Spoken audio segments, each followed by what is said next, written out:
Welcome back to the REI Marketing Weekly. It's your host, Josh Culler, here with Color Media and REI.video. What's going on, guys? Shameless plug there. But today I'm excited to have a special guest on the show, Paul Lizell.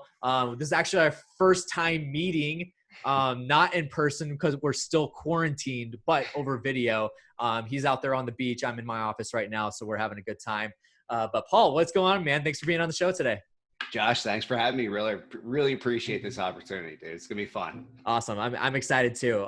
So what I want you to do is to kind of start off introducing yourself here. So telling the people a little bit about who you are, what you do, what stuff you got going on. I know you got a podcast there. I love the flipping out thing. That's pretty cool. Play on words. So just let people know who you are, what you do, a little bit about the origin story of Paul Lizell. Sure. So I'll tell you when I got started in real estate investing. That was way back in 2001. It was, I think we got our first deal on the very end of November, early December 2001. It was a HUD property, bank-owned property. Mm-hmm. Picked it up, fixed it, put $4,000 into it, sold it, made 30K profits. That was our start, right? Yeah. Got us into the parlay there. We're fixing and flipping all the way up until 2007, 2008 when the market started to tank. Mm-hmm. And then we switched from flip to wholesale, mostly exclusively wholesaling. So I'd say probably going around 90% wholesale, 10% fix and flip, a little bit of buy and hold. Progressed through there. As you know, the market really started to take off in 2013, 14, 15, 16, still did all that. Did owner financing, picked up some more rentals, sold a bunch of rentals, picked up some more rentals again this past year.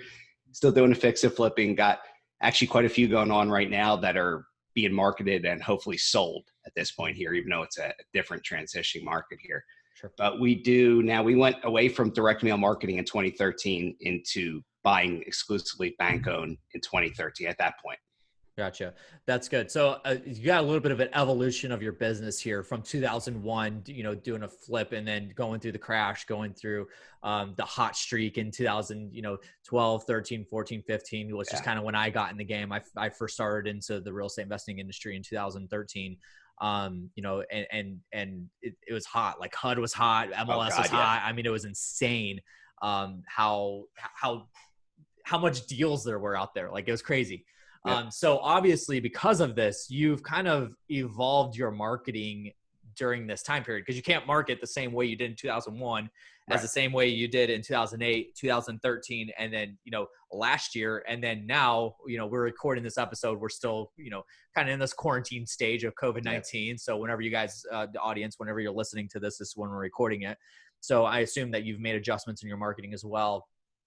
In the past, couple of months, or maybe you haven't, like maybe that's even the gold nugget there, but kind of tell us like what mindset you're going through when it comes to adjusting your marketing to the actual business model that you're going after, because now, like you said, you're not really doing much direct to seller marketing, if any at all, but like kind of tell us how you've evolved your marketing and the concept of marketing in your business throughout these different time periods that you've gone through. Yeah, no, I mean, really, it's kind of judging the market. What is the market? What is the best opportunity in a market? So if everybody and their brother is in the direct mail marketing, go away from it, right? Because competition is huge right there. If everybody and their brother is into just buying bank owned, buying HUD and all those things, kind of go away from that and find other resources. So it's kind of going away from the crowd, more or less is how we do our marketing. So right now is probably a great time potentially for us to get into the direct mail marketing game again, just because so much competition is going to be falling off here. It's going to be relatively easy. And we'll do that fairly locally, say within 2 or 3 hours of where we are located here outside of Philadelphia, up in the Pocono Mountains. Sure. But we'll still do the bank owned stuff because I'll tell you what, just to give you an idea, quick gauge here. 2 weeks ago, we buy off Zome, auction.com, Hubzu, Hudson Marshall, HUD Home Store, Fannie and Freddie, and all those. So inventory 2 weeks ago for Zome was 3,500 properties. Last week, just a couple of days ago when they sent it out, it's 5,800. So that inventory just skyrocketed in 2 weeks, which tells me a couple of things. Sellers are, all right, let's get rid of stuff. Yep. The bank-owned properties, a lot of these guys have stuff kind of in somewhat of a shadow inventory. They don't want to release everything too quick to make prices fall. Mm-hmm. But now I think they're at a point where like, let's just get rid of more of this stuff, right? Increase that load. And that's kind of where I am too with what I have out there. I know a lot of people aren't wanting to list their properties right now. I'm listing my properties right now. If people can get out there and see them, let's get rid of them, because people don't realize the cliff we're potentially going to fall off of here after this whole COVID thing. People are still trying to figure out this whole illness and everything that's going on, let alone not thinking about trying to sell the property. I want to sell my property now while people aren't thinking about that and realize, oh crap, market correction, 20, 30%, who knows what it'll be, right? Right. Absolutely. So obviously, guys, like, Paul is not a genie that like can predict the future and things that are going on, but he's making adjustments. And not what I hear, Paul, is that you're not knee jerking, right? You're not like, oh, this happened yesterday, so I got to change my entire business strategy. Like, that's not what he's doing, but he is preparing for that. Like, I mean, that's what I am hearing, but it's not just, it's not just marketing now that we're talking about this. It's the entire business that is shifting, but the marketing obviously goes along with that. So for sure. That being said, like, what kind of marketing are you doing right now that you're not really doing direct to seller marketing? Maybe it's dispo marketing. I don't know. Like, but what are you doing right now in marketing for your business? It is disposition heavily right now. We're really dispo marketing big time to cash investors, buying all the cash investors list in all the areas where we have these properties that we want to sell, blasting out to them. But also we are going after all the wholesalers that have deals right now, potentially too. If we can scoop up a deal that we really think is a great deal, we'll still pick that up right now at this point. We're still buying. I mean, I just got 5 properties under contract this past week with auction companies. They're just great deals. I'm picking them up 40, 50 cents on the dollar. So we're still going after that kind of thing. We're just kind of changing what we're going to. So now we're going towards these wholesalers that have potential deals. And now they're taking cuts, right? There's a deal we looked at last week that would have been a slam dunk no-brainer. We would have done that right now, fixed it and flipped it. It's in our backyard.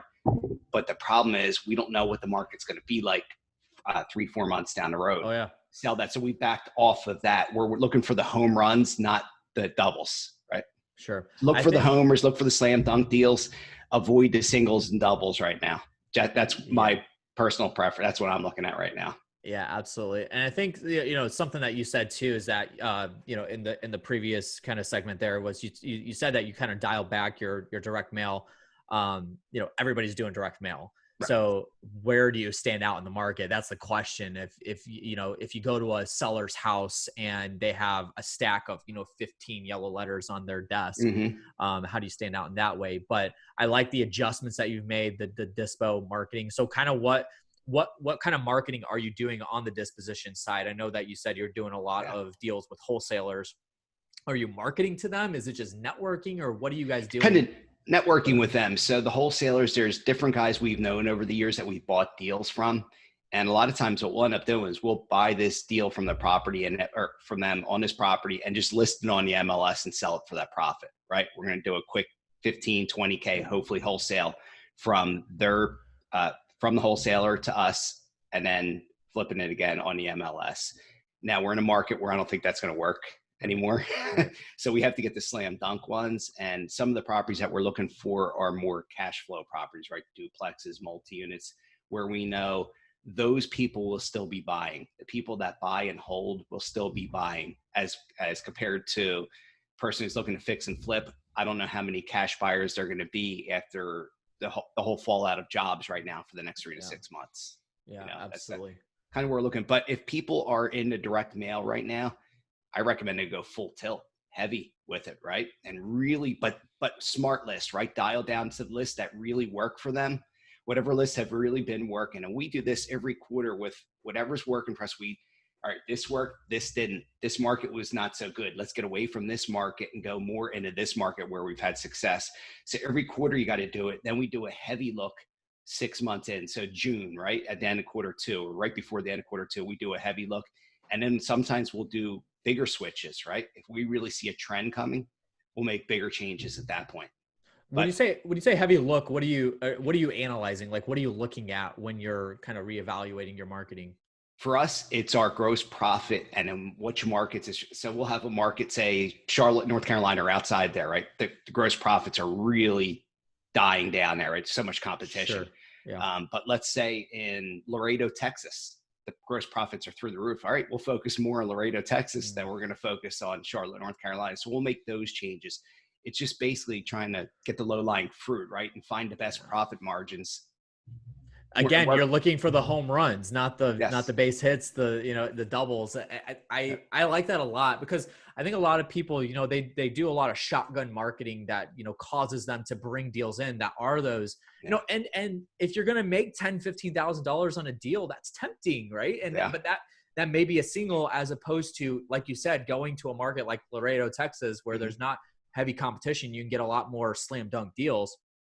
Where you can push and extremely go after the marketing there, especially right now. Yes. And the condition of the market that we're in, like, you can go extremely hard at a market like that and just pull home run after home run after home run after home run, and be as efficient with your marketing as possible, Totally. without having to spend more money on top of that. So like, I like that concept. I really, I've not really had somebody on here talk about it in that kind of perspective. So when you're analyzing a market to go into, what's kind of the first marketing strategy that you guys, take advantage of when you're going into a new market or something like that? Or is it just kind of different for every market? Like, you're analyzing what may work and what not work. Like, how do you approach it from that perspective? That's actually great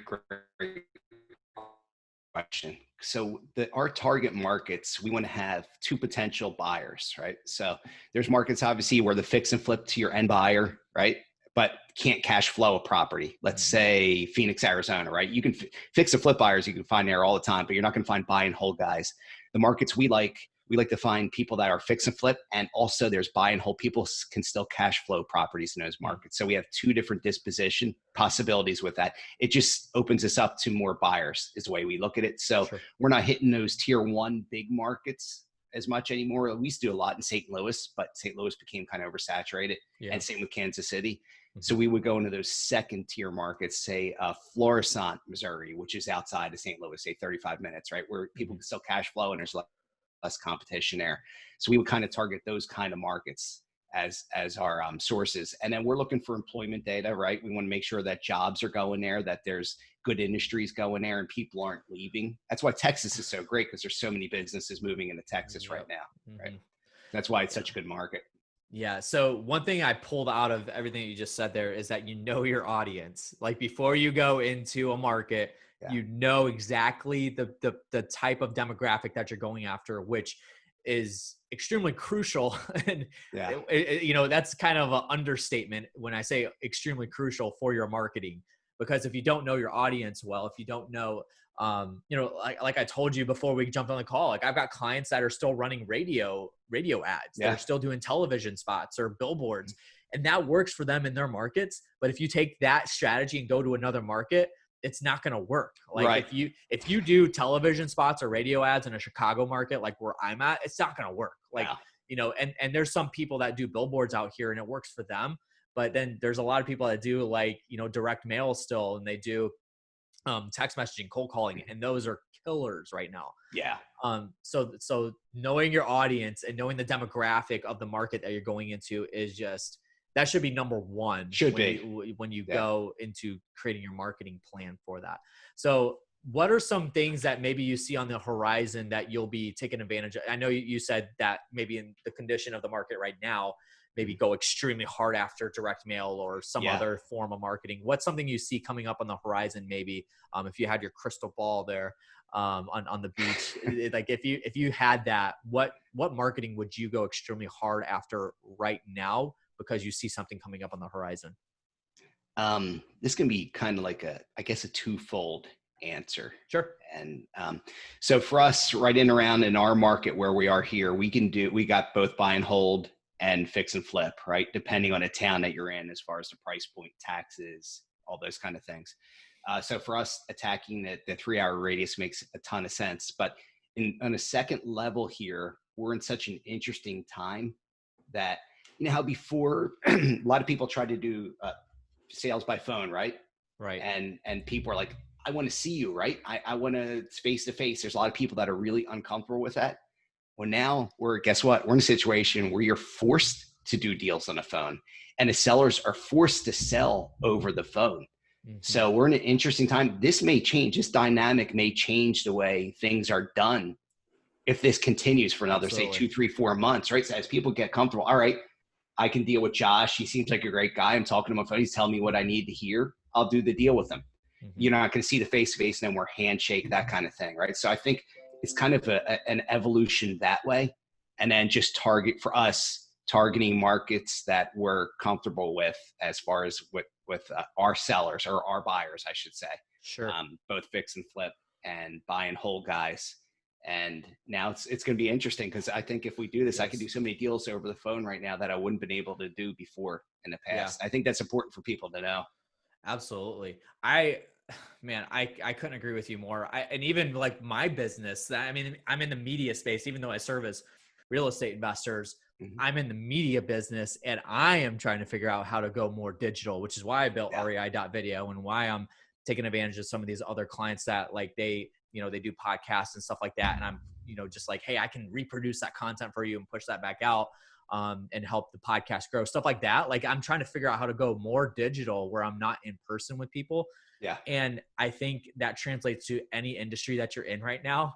I agree. I mean, you just take, for instance, grocery shopping. Like people don't, there's still people that go to the grocery store right now. But like for me, I'd rather, like my wife is going to be making a trip to Target and she's like, I'm just going to order the online and then, I can pull up into the parking space and Curbside pickup. exactly. And somebody's going to bring that out to Yeah. me instead of walking in the store. I've always been that person. I've been a Amazon Prime subscriber for a very long Yes. time and Instacart. So Us like too. that's, you know what I'm saying? But that's like, it's Yeah. such an interesting thought when it comes to the marketing that you're doing too.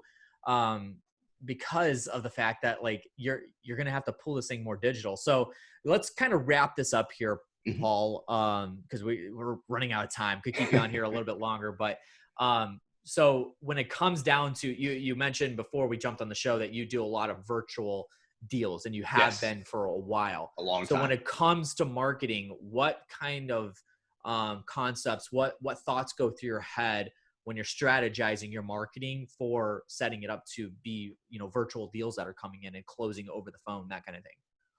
Yeah. I mean, for us, when we're buying a lot of these bank owned properties in these Right. other markets. So Right. boots on the ground, we don't have unless we either have a realtor or we decide to hire somebody like BPO Photo Flow to come Yep. out and take pictures and do videos and that kind of thing for us. So our marketing, we're targeting people that are still buyers off Craigslist, right? There's still so many buyers on Craigslist. So we attack Interesting. them. We go after people on bigger pockets that are in different markets, right? We'll start targeting off them. And then we buy the cash buyers list in those markets and direct mail postcards to them. And we give analysis of the deal, whether it's a fix and flip on the one side or a buy and hold on the other Yeah. side, to give them what their cash flow will be. So we kind of target both those things on every deal pretty much that we're doing, Yeah. unless it's in the place where it's only a rental area, Yeah, right? And then absolutely. we'll just give that breakdown. So we're targeting that way, and we're targeting audiences as far as like off Craigslist, Backpage, which isn't really used too much anymore, and those things. But digital, man, you're talking about digital. We're being herded. That's where we're going for the future, and there's going to be a benefit with this between my parents who are older. I don't know how old your parents are, but they're going to be herded into what you're used to, what's Yep. normal for you now. Yep. This is a good thing Yep. in a lot of ways, that people are going to be forced into the information age. And there's going to be more advantages for people doing technology and information marketing like yourself and myself, hopefully Absolutely. here too. Absolutely. Which means that you guys have to build out your web presence a lot Yes. more. Yes. So like, don't take this for granted. Like this is your time. If you're stuck at home and you're not meeting up with sellers, you're not out there driving for dollars, like take advantage of this time. Build out Google My Business, build out your website, add content to your website, do some videos, write some articles and that kind of thing. Like you guys fill your web presence as much as you possibly can because it's going to be vital coming out of this thing like we're talking about right now.